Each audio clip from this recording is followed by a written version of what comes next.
Hey, Welcome home, where we provide information, inspiration, and motivator after motivator after motivator here on mm. America Next.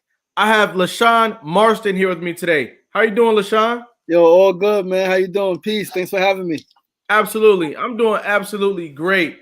You are a leader amongst millions of people in America today. I say millions of people because you're based out of New York, correct? Yes, sir. You stand out as someone who is blazing a trail, doing something today that reminds us of powerful people in history. We're going to Mm. talk about that today. I want to say hi to everybody coming into the building. Yolanda Riley's here. How Hey, you doing? peace. Um, so today we're going to learn the story of Lashawn Marston, and why don't you take us right into it? Where are you from? Where were you born and raised? From Queens, New York. Was actually born in South Jamaica, Queens, and we moved to Queensbridge when I was 2 years old in 1986 because our house actually caught on fire. My mother woke up and the house was literally on fire. It was a boiler fire, and it was burning from the basement and it was burning through the stairs. So my mother woke up, noticed the house was on fire, um, grabbed one pamper, one bottle, me in one hand, and jumped down the burning flight of stairs to get out the house to go next door to the neighbor to call Wow. the authorities. So my story is deep, but that's how I got to Queensbridge, and that's where I was raised, and Queensbridge kind of made me who I am, right? Like the greatness Mhm. in Queensbridge, all of the great people, the love, although it's the hood, and although I've been through some really tough and painful things, I wouldn't trade it for the world because it all contributed to who I am today.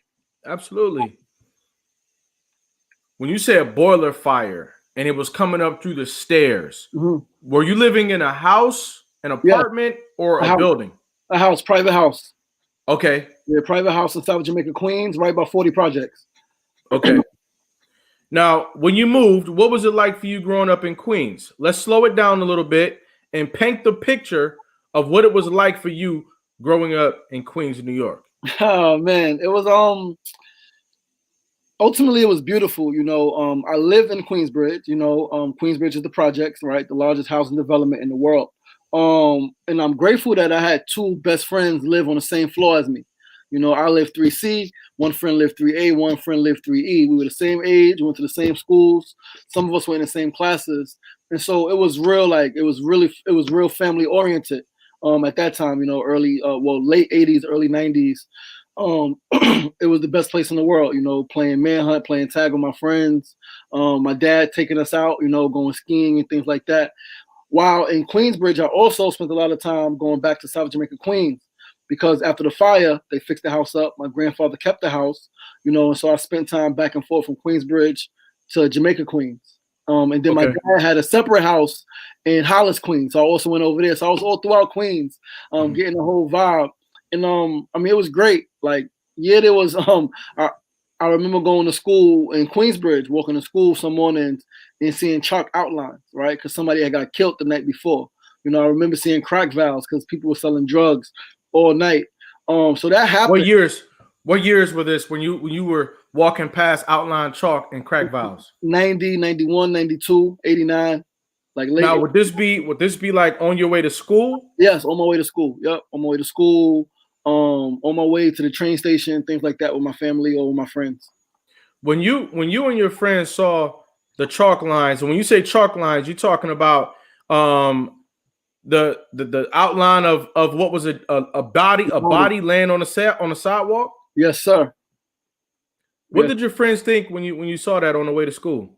I mean, it was like, oh, another one, right? Like, Really? yeah, because it was so normal at that time, right? Whether it was chalk outlines or shootings, like just hearing gunshots at night, or like being outside with your friends, playing basketball or playing tag or whatever, and somebody comes through the block, like, yo, everybody go upstairs, it's about to be a shootout. And so you start running, and by the time you get to your building, you're hearing gunshots ring, you're hearing people screaming. So we just like it was life, right? We saw it on TV, we saw it on the news, and we saw it in real, like real life. And so like it was just, oh, another one. So y'all were, and I'm saying y'all on purpose. I'm from the Midwest, by the way. Uh, I live in New York today, but when I say y'all, I do mean that y'all used to get the warning from the people in the community that there was about to be a shootout. Yeah, because and so as someone who ended up being in the streets myself, clearly, like, you don't, if we can avoid the violence, we want to avoid it, right? Because we're family, we all going through the same things. We should be working together to change our situations. However, if you're in the streets, street stuff happens. And then there was a code, like no children getting shot, no innocent people getting shot. If I'm in the streets and you in the streets and you did something to me, I got to beef with you. I'm coming to get you. I'm not trying to hit the innocent child playing basketball or the lady walking in her building. And that's what it was then. I remember countless times of getting those warnings. Like, everybody go upstairs, it's about to be a shootout in 5 minutes. And then everybody start running, parents grabbing their children. And then by the time you get to the building upstairs, you're hearing the shots ring out. It's elements like those that give the space for people to say, yes, my neighborhood was dangerous. Yes, my neighborhood contained the elements that you see on TV, CSI, and other places, but we knew how to live there. Yep, 100%. You know? And what was your, go ahead. No, I was gonna say, and that's the key, is order.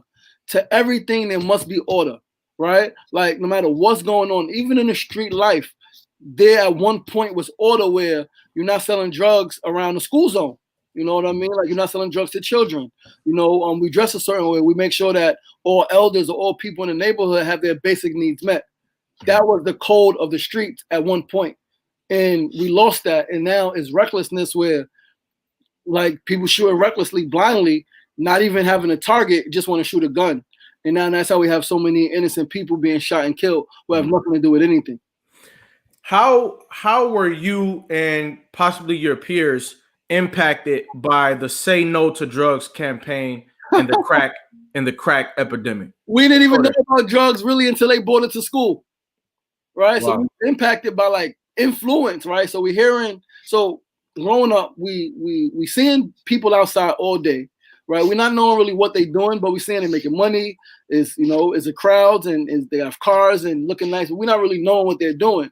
But now when we go to school and now they bring this Say No to Drugs campaign, you're like, oh, wait. Oh, so that's how we could get it. That's how we could make it, right? These are the things. And so it kind of influenced us to actually be more involved. My generation, not so much the using, but the selling of it.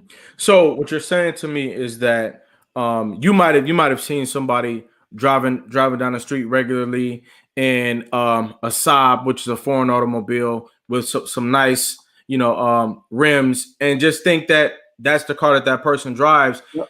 But when the Say No to Drugs campaign came along, it's right there on your television.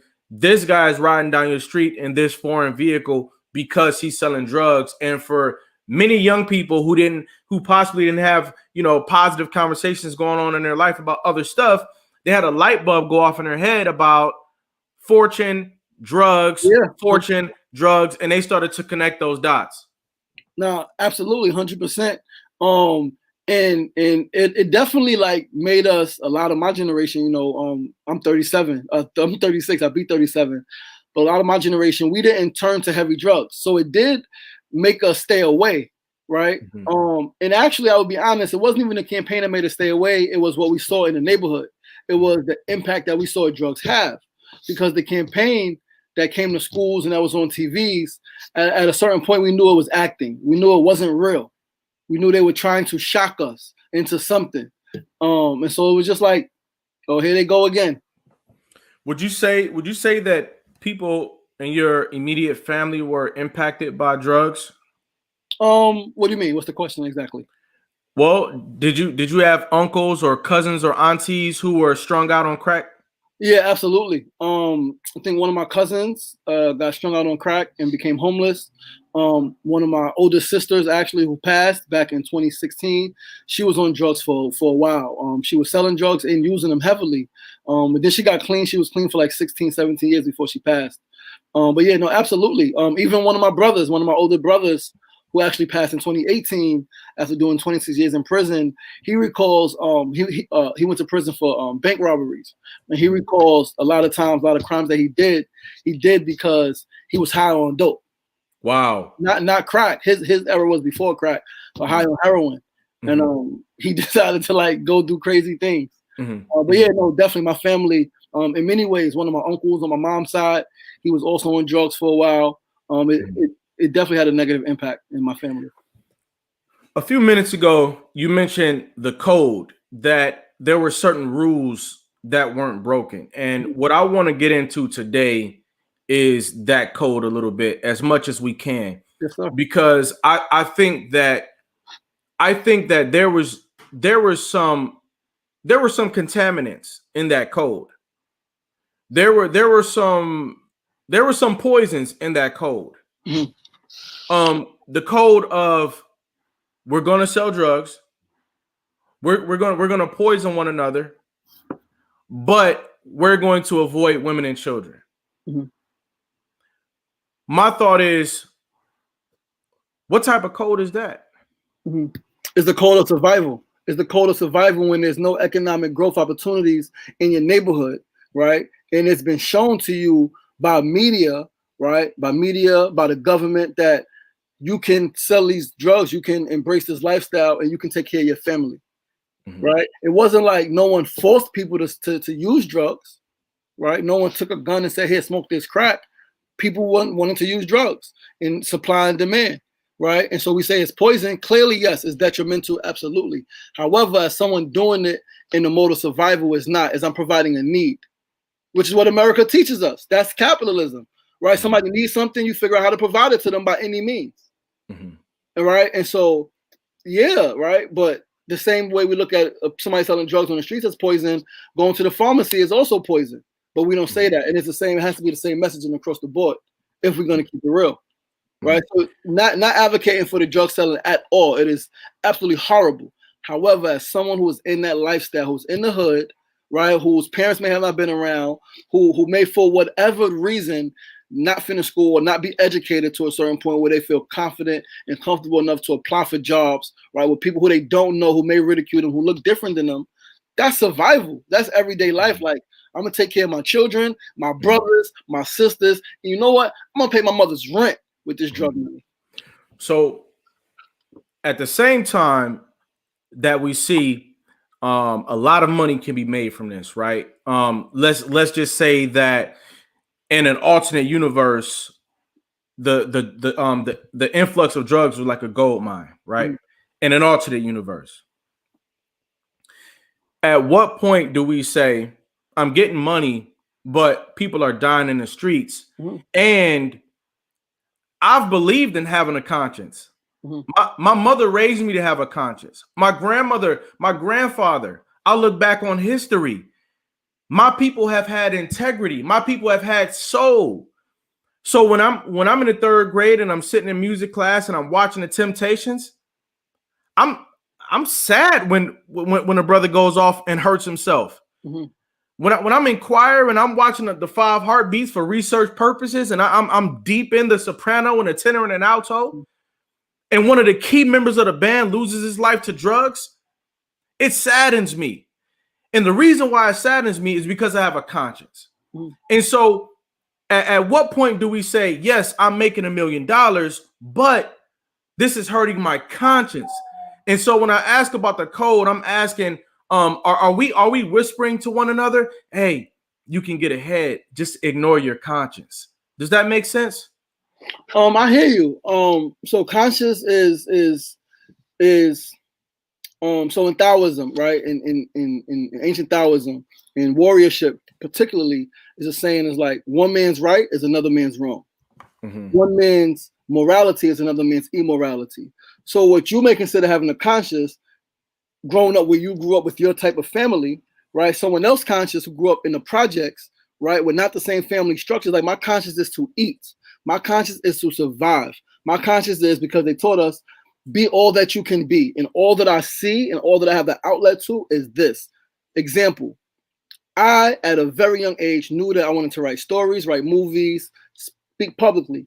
I think at 12 years old, a friend and myself wrote a movie, right? We're in Queensbridge. Silver Cup Studios is literally right across the street, which is the largest mainstream production house in the Northeast. Right across the street, we could walk there, However, when I'm in the community center saying I want to write and I want to act, they're saying that's a nice dream, but learn how to fill out this resume and tie a tie. And I'm like, yo, that's not what I want to do in my life, right? So at what point does our conscience kick in and say, I'm just going to go along and get along and be a slave to what they want? I'm going to figure it out my way. Even if that way may be illegal. And illegal is what? Cigarettes are legal to smoke, but they kill more people than weed, and weed has been illegal. So one of the things that I find interesting about the past 50 years in America, especially as it pertains to people in communities where drugs ran rampant, is that there have always been powerful teachers and powerful leaders in our communities just waiting to be discovered. And I see a little bit of tragedy in the fact that we never ventured out of our communities, out of our 4-block radius to discover a Dr. John Henrik Clark, you know, to discover a Dr. Yosef Ben Yakinen, people who are showing you a way to prosperity by learning, educating yourself, and doing new things. I look at people today who are selling sea moss to one another, and I see so much beauty and life in that. This is something that you are acquiring, you're packaging, and you're selling, and it's providing life to everybody. And I find much beauty in that, and so I'm happy that times have changed. Now, changing gears a little bit, what was your relationship like with your mother and father growing up? Oh man, it was great. My dad was my best friend. You know, my dad was great, man. I traveled a lot with my parents. A lot of road trips. My dad had a station wagon, you know, so packed the station wagon up. But he was a business owner. He had a cleaning company, and so many early mornings, many late nights, going to do jobs, going to pay people, going to check on jobs, make sure jobs were done. Many long road trips upstate. We went to Canada a bunch of times, skiing. A great relationship, you know. My mother was more of the yeller, right? Okay. She grew up a different way. She grew up with more hostility. My dad, a little older than my mom, grew up in the South. Just, you know, a little different. But it was a great relationship. And then my dad passed when I was 11. And that changed everything. Changed my whole life. Like, in what way? So I'm 11 years old. I just graduated elementary school. My last time seeing my dad was actually at my elementary school graduation. He took me and my friend out to eat. Me and my best friend at the time took us to Sizzler after we graduated, then dropped us off home and went to work. And then the next day I was going to a fresh air fund, as I did every year for the previous 6 years. My mother would take me early in the morning, take me to the Port Authority, get me on the bus, get me down to Pennsylvania with, you know, camp family.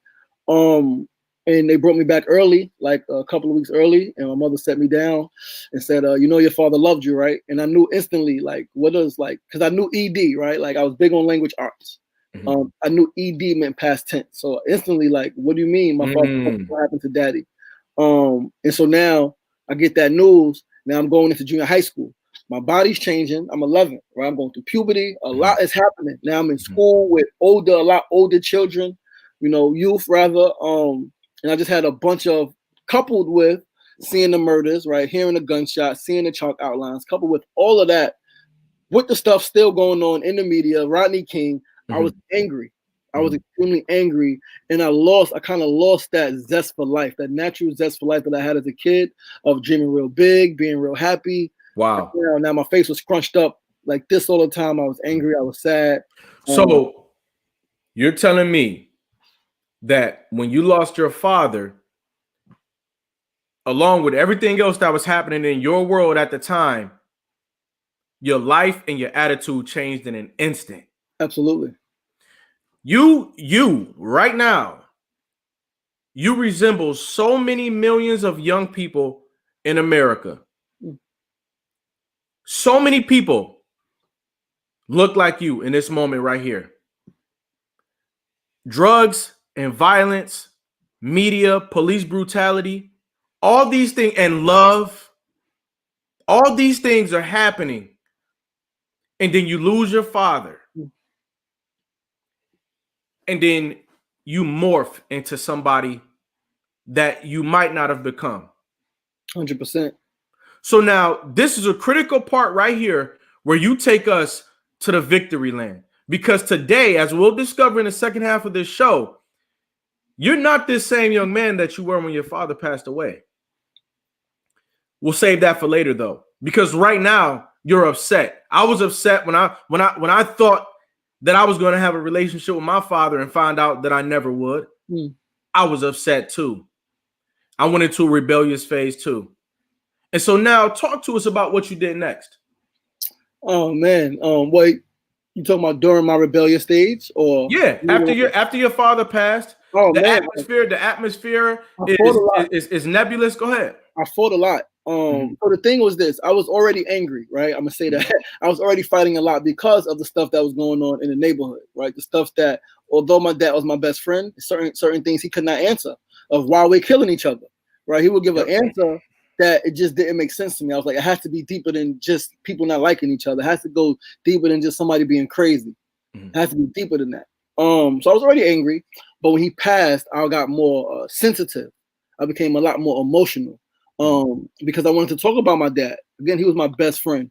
Like skiing, like my dad would be at a job, and I would call him at like 11 at night and say I want some cheesecake, and by midnight he would be there with cheesecake for me. You know what I mean? And then he would go back to work or whatever. Let me ask you something. Yes. Did your father ever talk to you about who he intended for you to become? Well, yes, a little bit. We used to watch football a lot. One of my cousins, Vince Evans, played professional football, and I had a dream of going to the NFL, and playing football. And so my dad just said he wanted me to be the greatest at whatever it is that I did, and he would love if I went pro and play football and make the family proud. But nothing outside of that. He just wanted me to be great at whatever I chose, and I was leaning towards football. But yeah, I was angry. And what's the crazy dynamic is that just 3 short years after my dad passed, my oldest sister passed away. And so now I'm 14. My father passed and my older sister passed away. 2 of the closest people to me. My sister's role was when I got in trouble at school and I didn't want to call my father or my mother, right, before my dad passed, and even after, I didn't want to call my mother, I would call my sister, and she'll come pick me up from school, and she'll drive me around, take me to eat and hang out until the day was over, so I didn't have to go home. And she would never tell my mother. The school would have to call, but she would never give me up, right? So she passed. So yeah, at that point, I didn't want to live anymore. Like you felt like anything goes. You felt like I'm just going to go out here and do whatever it takes for me to take care of myself. I had a death wish, smoking every day, drinking Hennessy at literally like 13, 14 years old, drinking 99 Banana in the morning, going to high school. Wow. Like, I didn't want to live anymore. I wanted to be where my dad was at. I wanted to be where my sister was at. Even more so because the dreams that I had, I felt like they could not be attained, right? Like no one around me that I knew personally or had access to was into what I was into, which was community building, which was public speaking, which was filmmaking and storytelling. No one was into that. So I just felt like why am I living? Why am I still here? Let me ask you something. In an environment where death is all around you, so to speak, right? People are dying for different reasons all around you. Did that influence you to say, why don't I just consider death too? Death is not so bad. What did your environment influence you to say, what am I living for? Or was that your personal idea? I mean, it was both. It was definitely a culmination of the environment, right? Like death was regular, and then it was just hopelessness. So it was personal for me and hopelessness. I think everybody doesn't have that. Or if they do have that, they can't articulate it. But it was definitely a combination of all of it, of the environment, of what was going on, and my own personal turmoil, and feeling like that I could never achieve the life that I dreamed of for myself. Wow. I was in the hood and no one around me like lived that life. See, I'm thinking, gosh, how different would your thought patterns have been if you had positive and effective adults in your life talking to you about what your future could be? It sounds like you were isolated during those times, and in that isolation, you were considering death. You were 14 years old, considering alcohol and tobacco, or even weed for that matter, at 14. And I'm wondering, where were all of the positive and effective adults in your life? And that's the key that you use, positive and effective, because I had positive role models, right? Like, one of my uncles was a New York State boxing champion. Like 3 weight classes at the same time. We went to his fights. I went watched him train. He was extremely positive. But I think what has happened in the Black community is that we get so caught up on what we need to do for us that we forget the people next to us that have real emotions. And that's what was missing. I had positive people. It took me to do positive things. My dad passed August 95. October 95, my brother called me and drove us down to Washington, D.C. for the Million Man March. Right? So I was around the positivity. I had it in my life, but it wasn't effective because no one talked about emotions. It wasn't, nobody got into the emotional stuff. And that's what it was for me. My emotions were everywhere. And that's what we forgot to touch on in our community, particularly as Black men and boys. You know what? I want to expand this comment right here to everybody, the whole wide world. People who have not had enough conversations about emotions. You know, we were just talking about how, you know, death is all around you. And another way of saying the same thing is that insensitivity is all around you. Nobody's talking about, you know, how are you feeling today? Yep. You know, I mean, even, you know, in an area like New York, and I'm sure other places have their slang too, but people might say, how are you? They don't even say the full 4 words or the 4 or 5 words. How are you feeling? They say, how you? How you? And you literally, and they don't, they say it and they don't really want the answer. Right, right.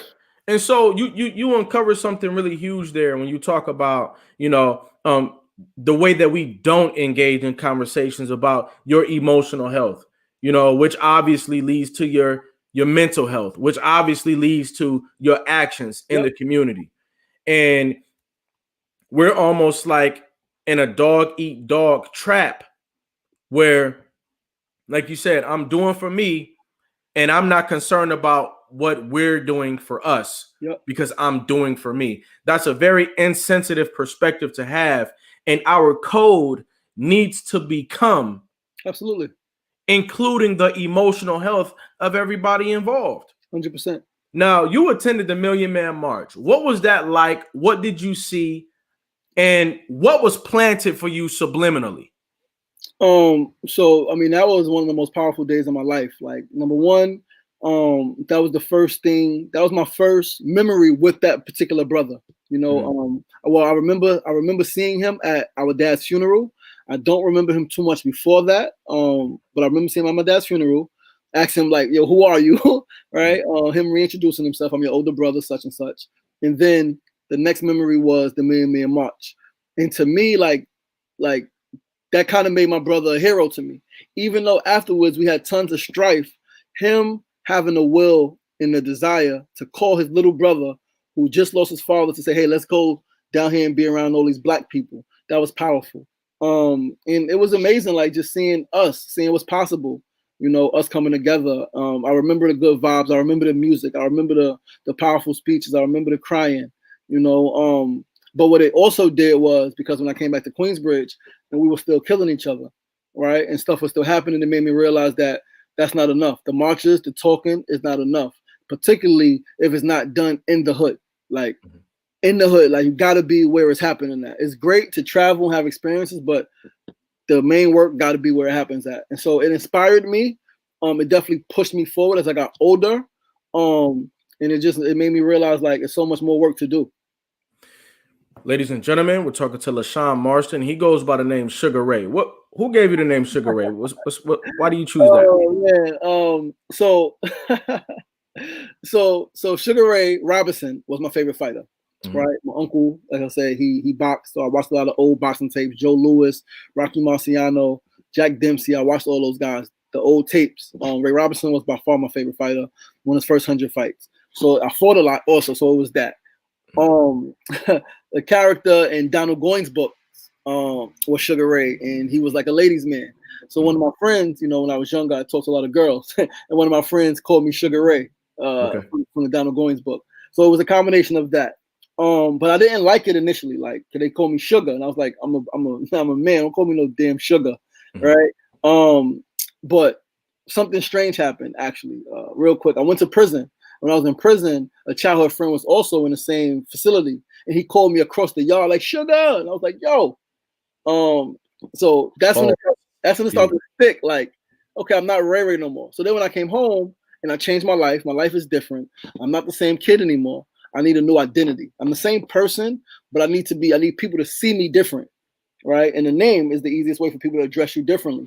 And so Sugar Ray, I created that, and it's actually an acronym, which is why it's SUGA space RAY, which stands for Smooth, Understanding, Gentleman, Always a Ray of Light from the Sun.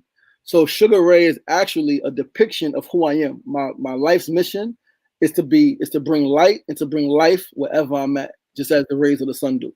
So that's what that Ladies and gentlemen, we're talking to Sugar Ray today. This man has a profound American story. I want you to tag someone, text someone, get someone else in the building, like this video, share this video, and most importantly, sit tight because we'll be right back with more.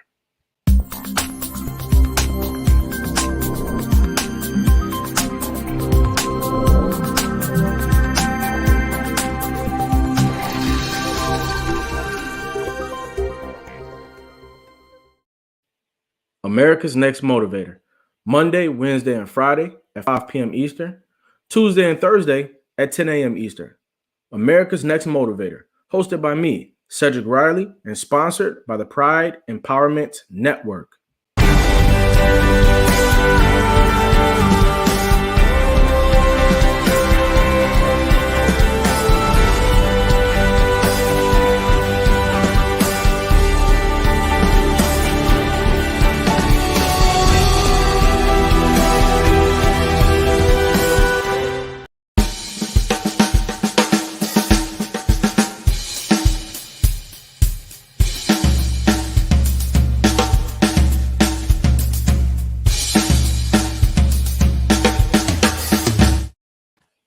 And we're back.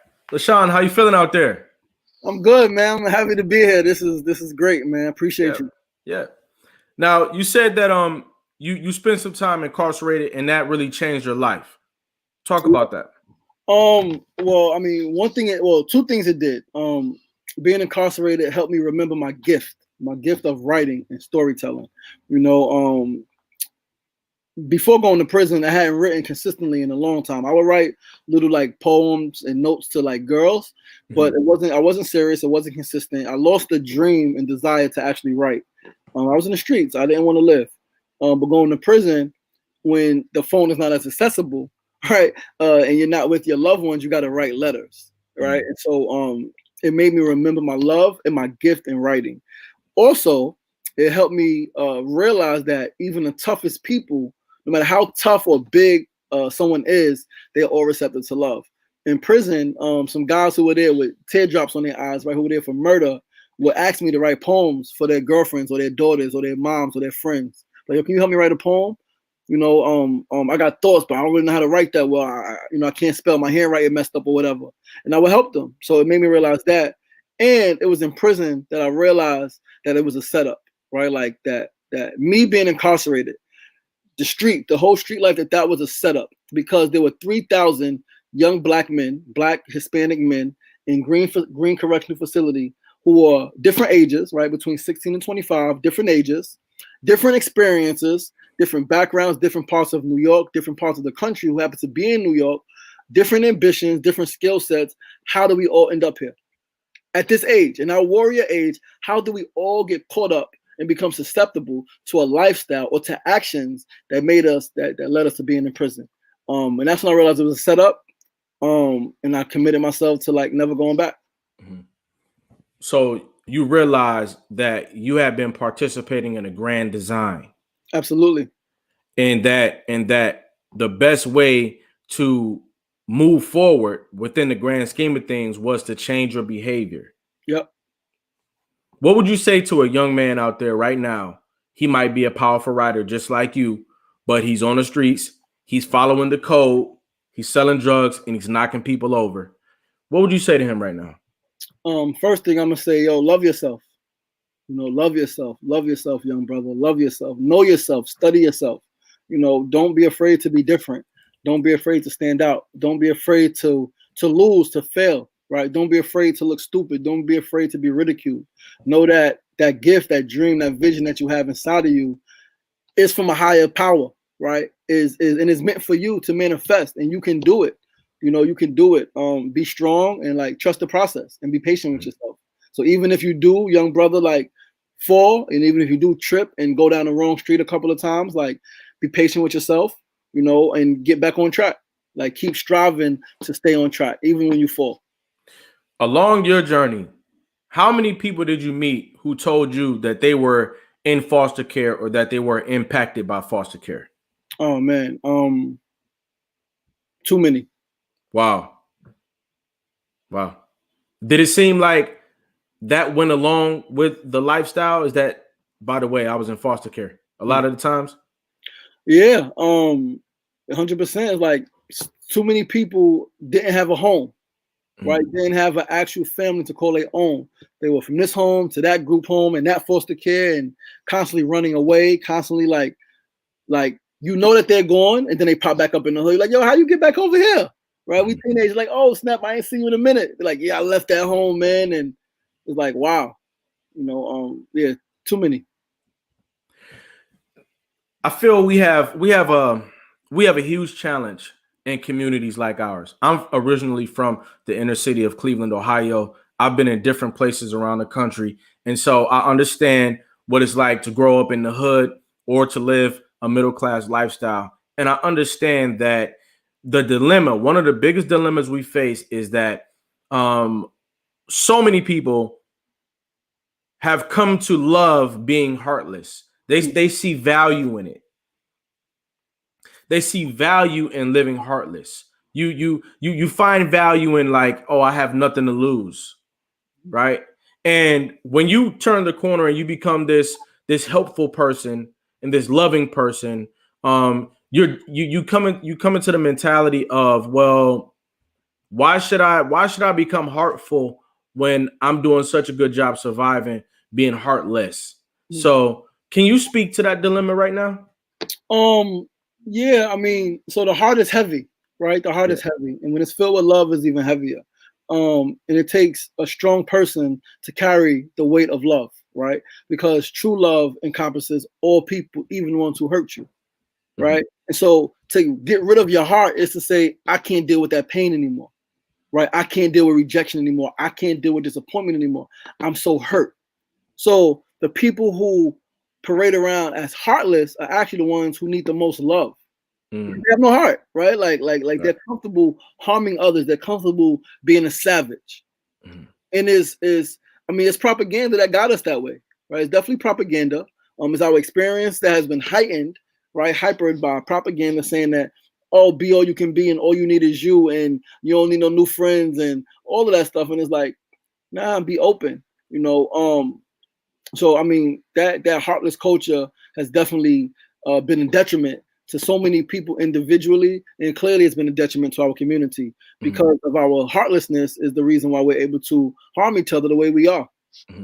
Have you ever met somebody who from a distance was just like heartless and cold, almost demonic? And certainly society would say this person is heartless, or a negative impact on society, a bad impact on society. Have you ever built a relationship with somebody like that only to discover that they were one of the greatest people you ever met? Can I be honest with you? Yeah. I'm one of those people. Yeah. You know, I sold drugs to pregnant women. You know, I shot a gun on a block with children outside. You know, people definitely have considered me the worst of the worst.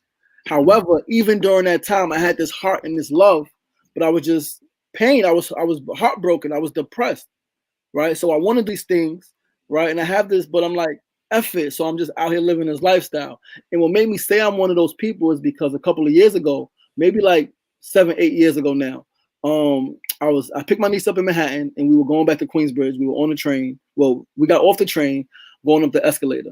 A lady called me, yo, Ray. I'm looking back, she's coming up the escalator. She's like, hey, she's drunk, right? Midday, she's clearly intoxicated, but she's expressing herself freely. She says, yo, you know I love you so much. I'm like, why you love me, Janae? She's like, because even when I would come buy drugs from you, you asked about my family. You would sit down sometimes. And she recalled a story where she came to see me for a quick minute to get some drugs. And then she said we ended up talking for like an hour. I ended up giving her the drugs for free and gave her a couple dollars to buy some food for her family. So like even when I was doing stuff that society would say is detrimental and extremely harmful and wrong, I still had that heart and compassion and love, even as a kid.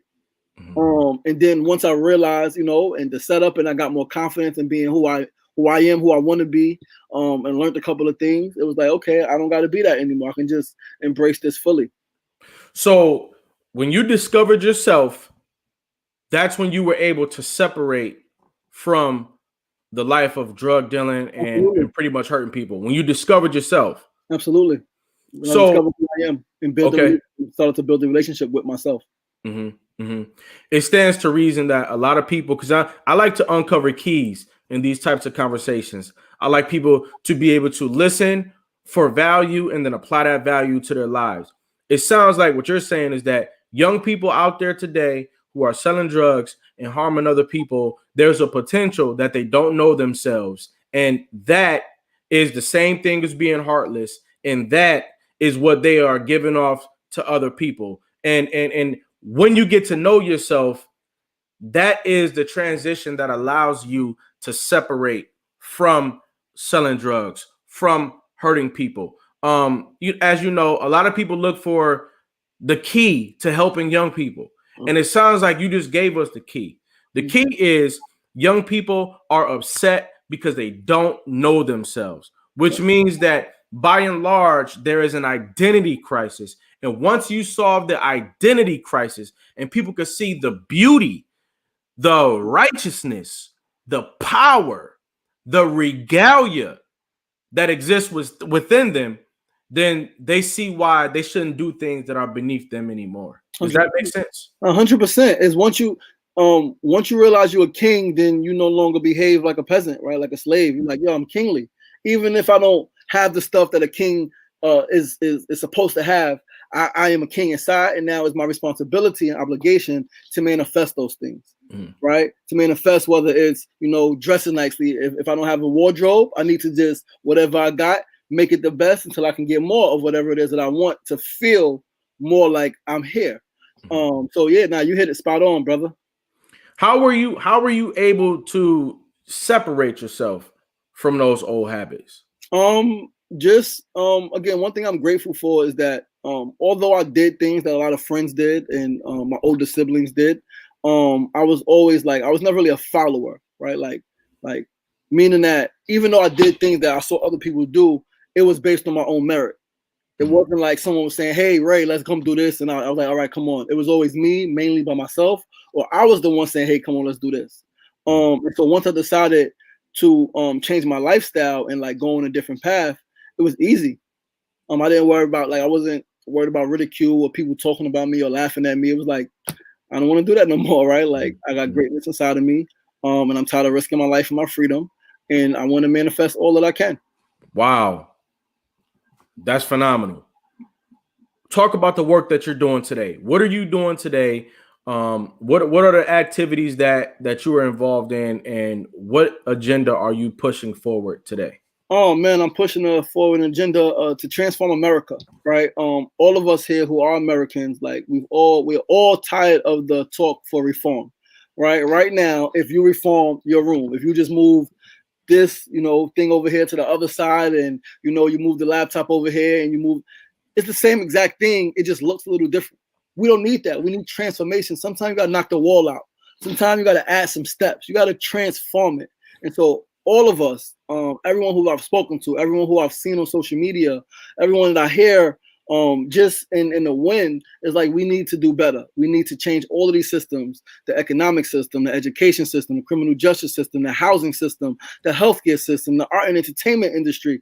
All of these industries and systems need to change and need a whole makeover. So I'm like, well, let's us do it, transform it, right? Let's not wait for the government, right? Because they haven't done it. So let's take the power back into our own hands as citizens, as individuals, and as groups, as great minds and great thinkers and leaders, and let's get it done ourselves. So my message is that we can change the country, is that we are changing the country. We need to plug into each other more and just keep developing it. You asked another question. I forgot. It slipped my mind. Well, I'm listening to you, man, and I'm reminded of. Oh, you asked me. Sorry, you asked me what am I doing right now? Yeah, specifically right now. Go ahead. So we have a couple of initiatives that we do every week. On Wednesdays and Fridays, we have a Healthier Hood initiative where on Wednesdays we give out 300 vegan meals for free. Fridays we give out like 200 vegan meals for free. We give out Pampers, pull-ups, baby wipes, clothes, books. Last year from September through November, we had From the Ground Up, a freestyle poetry and spoken word series that we did every Saturday night outside on the block. We gave out cash prizes. We brought artists together to express themselves and share their crafts.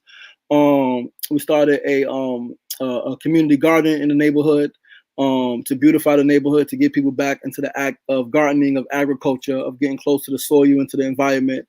We did a freedom tour. We took young people down to DC as an educational travel experience to learn how their ancestors played a part in building this country, not just through slavery, but as free thinkers, because we like literally designed DC architecturally. We're about to take young people up to Peekskill in April to sit with Mayor Andre Rainey, who's the youngest mayor in Peekskill history. He's also the first Black mayor, and he's also a hip hop artist who I met like 10 years ago rapping, and now he's the mayor. We're about to start a political activism and education class. We're doing films, we're doing commercials, just doing whatever it takes to build the community in a positive way. You're a phenomenal guy. We have a fridge in Queensbridge, community fridge, where people can go take food, people can go leave food. We're about to start a youth mentorship stipend program. We're about to pay young people to like be actively involved in their community. So a lot of work. Absolutely phenomenal. Absolutely phenomenal. How did you find a way to transform I into we? Everything that you talked about just now, you said we are doing this. We are doing this. How did you find yourself in a community of doers that way? By being a doer, you attract what you are, right? What comes into your life is who you are at your core. And at my core, I'm a doer. Whether it was illegal or legal, right? Whether it was negative or positive, I'm a doer and I'm gonna do it because I want to do it. And when you have that passion, and that relentlessness and resilience to figure out a way to get it done regardless, eventually, when you are consistent, when you are persistent, right? When you are humble and you communicate what it is that you're doing and what you would like to do, eventually you come across like-minded people who say, hey, I'm a doer too, and I kind of want to do the same thing. Can we do it together? And that's pretty much what has happened. For a long time, I did do it by myself. In terms of physically, I've always had support. I'm grateful that no matter what I've wanted to do over these last 14 years, my community has always supported me financially. But it was tough to get people to like physically be involved. And so again, through consistency and persistency, I met people who were doing the same things or who wanted to do the same things. And now we're locked in and like things are just improving and growing at a rapid rate. And I'm just really humble to be a part of it. So the name of your movement is Transform America? Transform America, yes. Okay. Who are some of the figures of the past that you admire and respect? Oh man, my top five. I got a top five, man. Number one, my dad. Like my dad is like an asterisk. Because my dad, like he was great. He was prior to me being born, he was a reverend. He was a Christian pastor, and I've met people who say that my dad was one of the best speakers they've ever heard. Right? He had a stutter. They said the only time he didn't stutter was when he was preaching. So my dad, like for him doing that alone, like separates him. However, separately from my blood relationship, Muhammad Ali, Malcolm X, Mike Tyson, Tupac, Michael Jackson, definitely Asada Shakur, one of my heroes. The list goes on. Mansa Musa from years ago. Is so many, but definitely like my top five is Malcolm X, Muhammad Ali, Tupac, Mike Tyson, and Michael Jackson. If you could give tips on how to discover yourself and how to study yourself for people who might be piqued at what you're saying, they're interested. They're like, whoa, if this guy could turn a corner and still be a powerful person, maybe I can too. And if the key to this is self-discovery, then let's talk about some of the things that you did to discover yourself. What did you actually do to reaffirm and discover yourself? One, I sat with myself a lot, meditation. Mhm. You know, sitting with yourself and exploring your thoughts. Like, who are you? Like, asking those questions. Who am I? Why am I here? Why am I doing these things? Why are these things happening to me? Like, asking the questions to yourself in solitude. You know, and not being afraid of that, because what happens in solitude is everything comes, right? The demons come, the darkness comes. You got to be brave enough to face that, to be like, yo, even though I did things in my past that I'm not proud of, and when I close my eyes and sit with myself, they're coming. Let me not negate it and try to push it away. Embrace it and say that I did that and that's who I was. I'm not proud of it, but it made me who I am. Mm-hmm. And let me learn from it, right? And move forward. And so for me, the biggest thing was definitely sitting with myself, right? Meditation and questioning, like, what is my role? Why am I here? And what do I need to be doing? That coupled with like trying everything. Like, I literally tried any thought that came to mind. I've sculpted, I've painted, I went to college, I changed majors 4 times, right? I wasn't afraid for people to talk about me. I start this and I don't like it, I do something different in spite of what anyone says. So having that, like, that raw freedom, truly like not caring, valuing yourself and your purpose above other people's opinions. That's Right. what it was for me. That's right. That's right. Church folk be having some good children, man. Listen, we might not all choose to be Christians these days, but look around at the children of devoted Christians. You'll find that they are some of the greatest people in our communities today.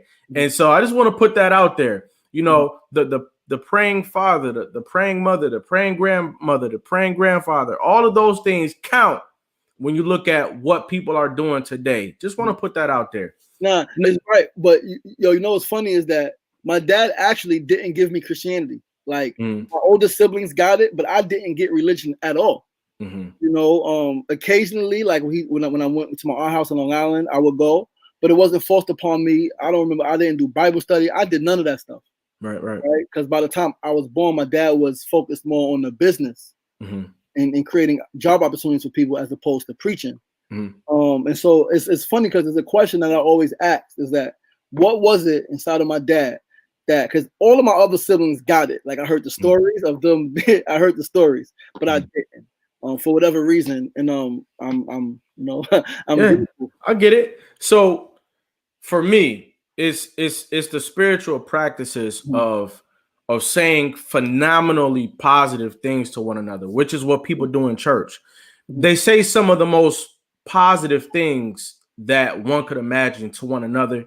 They sing it in songs. They commit themselves to extreme positivity, if you will, and unity with the universe. And so, you know, that being, it goes into the children, whether they, you know, made you go to church or not. All that positivity gets transferred down. I just want to raise awareness about the way that positivity gets transferred forward. Now, you mentioned that all of our systems in this world have to change, which I think was absolutely huge for you to say that, because that means that right now we all have an opportunity to go out there and assist in the paradigm shift. The whole world is shifting. The paradigm is shifting. So everywhere you look is a new opportunity to make it new. Look at your local grocery store. Couldn't they use a new paradigm? Look at your local welfare building. Couldn't they use a new paradigm? Look down at your financial district. Aren't they engaging in a new paradigm? We are in the age of a new paradigm. All markets, all systems have to shift. Everybody's going green. Everybody's becoming more economically and more socio-economically feasible. And so we've got chances. We've got opportunities. Now, what specific market are you looking to make the biggest impact in? Media. Okay. Media. I think my experience history has shown me that media is the most powerful tool in the world. You know, I think Malcolm X said, "He who controls the media controls a person's mind." You know, so I know that, like, politics is extremely important.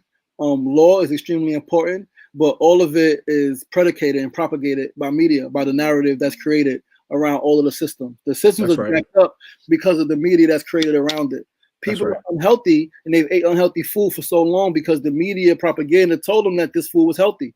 That's People right. engaged in a negative lifestyle, criminal lifestyle for so long because the media showed them that this is how you get ahead, right? It may be illegal, but gangs in New York. So it's illegal, but do it anyway, That's right? right. It's detrimental, but do it anyway. That's So right. the media, if we can control the narrative and create more content and more messaging that says, young brother, you a king, young sister, you a queen, you got value in who you are, regardless of how much money you have, regardless of who you sleep with, regardless of whatever, you are valuable in yourself. If we have That's more right. messaging and content around that, that's how we change every system, is by creating a narrative. And life imitates art. And so, like, even if I'm living in a world where it's falling apart, if I can see beyond that and create through my art, right, through my pen, a world that is beautiful and find characters to embrace those roles, now what we're doing is stepping into a whole new world, even if That's it's only right. our imagination. That's Because when right. we do it enough, it becomes reality. That's right. We're down to the final 25 seconds of the show. 25 seconds. I got 3 questions for you. The first, what is survival to you? By any means necessary. What is success to you? Happiness and joy and just who you are. What is greatness to you? Being who you are unapologetically, uncut, unadulterated, and pursuing your passions with love and with grace. Anybody you want to say thank you today? Thank you to you. Thank you to the universe. Thank you to everyone who is doing something positive to contribute to a better world. Mm-hmm. I want to let you know that I've listened to your story. I love the way that you overcame adversity. You remained a leader and you kept your soul intact. We're giving you respect today while you're still alive to receive it. And we're giving you a crown today. Ladies and gentlemen, put your crown emojis into the chat. Ladies and gentlemen, put your crown emojis into the chat. We're giving you a crown today while you can still receive it. We're giving you a crown today. We're letting you know, letting the world know that you, Lashawn Marston, you are America's next motivator. Appreciate you. Absolutely. Thanks for stopping by today, all right? Yes, sir. Let's get it. All right. Peace. Ladies and gentlemen, there you have it. Each and every episode of America's Next Motivator is going to have something here for you. All you've got to do is stop by and pit up.